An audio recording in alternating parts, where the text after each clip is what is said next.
Bon, aujourd'hui, on va attaquer un gros morceau, je dis bonjour bien sûr, qui est la fragmentation de la République.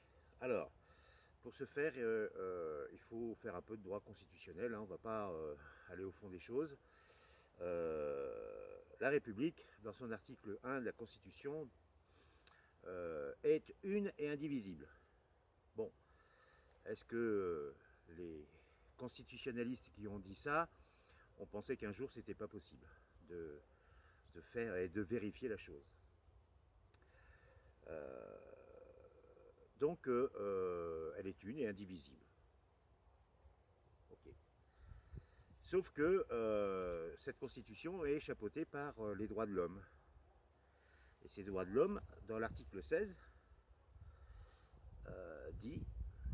disent que le droit doit être garanti, d'une part, et la séparation des pouvoirs définie. Alors le droit garanti, c'est l'état de droit, c'est-à-dire que nous sommes régis par un ensemble de lois que l'on respecte, c'est l'état de droit. Mais faudrait-il encore que ces lois ne soient pas contredites par d'autres lois, supranationales, elles, ce qui est le cas. Je vous invite à aller voir l'article L214 du Code monétaire et financier, et de constater que pour ce qui concerne les débiteurs, c'est-à-dire les gens qui doivent de l'argent à une banque, eh bien, quand la banque vend la créance à des sociétés de titrisation, le débiteur n'est pas informé. Et ce, quelle que soit la loi dans lequel le débiteur débiteur habite. Autrement dit, il y a un article du Code civil qui est l'article 1690 qui oblige le cessionnaire d'une créance à avertir le débiteur que sa créance, sa dette en définitive a été vendue. Et bien cette loi-là, supranationale, elle interdit l'application de cette loi. Donc, le droit n'est pas garanti. Ça, c'est la première des choses.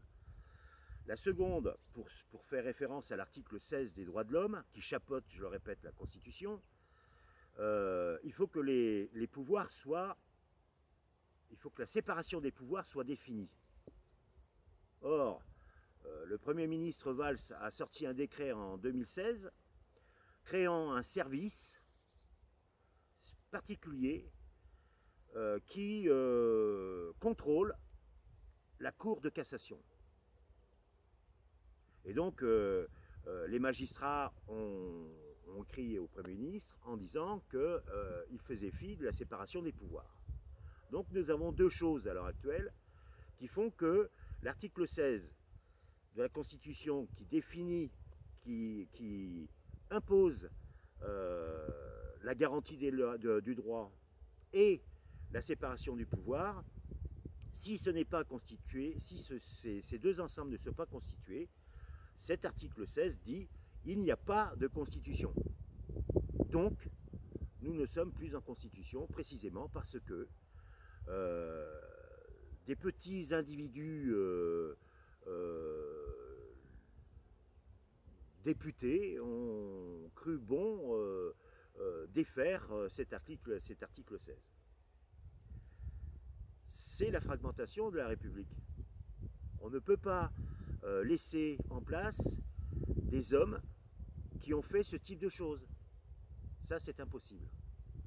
Et donc, la première des choses qu'il faut faire, c'est de ne plus considérer, nous, en tant que citoyens français, de nationalité française, appartenir à ce régime politique qui est la République. Il faut s'en sortir. Et donc ça fait référence à cet article 1er de la Constitution qui dit que la République est une et indivisible. Ben non, si nous en sortons, elle n'est pas une et indivisible. Ça, c'est la première chose qu'il faut faire. Alors comment le faire autrement que de le dire? Eh bien, il faut saisir un journal d'annonces légales et puis dire à l'ensemble de ces lecteurs juristes qu'il y a des individus qui ne font plus partie de cette République, dont moi. Je pense que il faut méditer la chose. Il faut donc aller voir, en résumé, hein, l'article L214 du Code monétaire et financier. Il faut relire l'article 16 des droits de l'homme qui chapeaute la Constitution, relire l'article 1er de la Constitution française de 58, et à partir de ce moment-là, vous verrez que la réalité de cette fracture est consommée. Et c'est sur cette consommation qu'il faut s'appuyer pour dire que ces gens n'ont plus aucune raison de rester au pouvoir. C'est comme ça qu'il faut faire. Nous, les mecs, nous devons faire ce genre de choses pour que s'installe un autre régime qui bénéficiera à l'ensemble des citoyens français avec comme prérogative première, eh bien, de protéger les gens et de les mettre dans un véritable état de droit et non pas dans une pseudo-anarchie financière. Voilà, je vous remercie de m'avoir écouté. La prochaine fois, on parlera de toute autre chose et de culture, parce qu'on ne peut pas imaginer un changement de régime sans impulser une nouvelle culture. Je vous remercie.